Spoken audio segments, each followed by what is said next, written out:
choose to buy these things because you could go there and buy healthy stuff to eat and drink and buy healthy stuff to consume. That's not Rupert Roberts' problem. If you decide you can buy these other stuff, why are you doing that? You doing that? Nobody's. So how is it that Sebas is the person who caused you to suffer? Who caused communities to suffer? Huh? How is that Sebas' problem? That ain't Sebas' issue. Sebas didn't do that.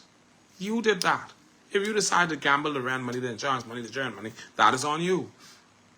You understand what I'm saying to you? And people do it all the time. You've had families and homes where fathers would go, instead of going straight home, they go, when they get off from work on a Friday and they didn't get paid, they go straight to the bar and gamble and spend up all the money on liquor. And by the time they reach home, they ain't got nothing to put in their Wi-Fi.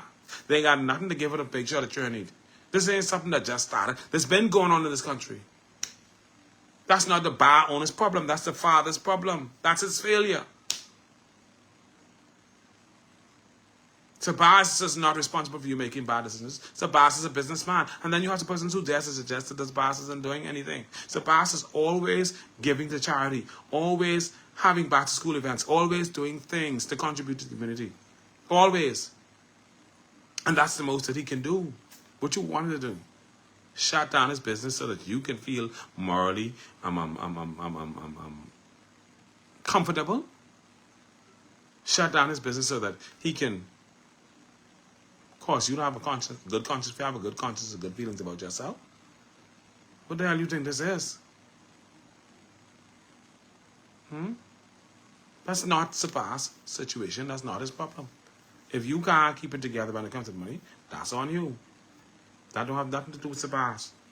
Now, Mikey Sherman asked a question. So why can't we gamble in the casinos? We can't gamble in the casinos because that was a decision made by governments because they felt that. And this is my personal belief, that Bahamians would not behave well in the casinos. But I've seen some of them inside these number houses, and they don't know how to behave. So you can imagine now tourists over at the casinos and Bahamians getting there and they're acting wild and stupid.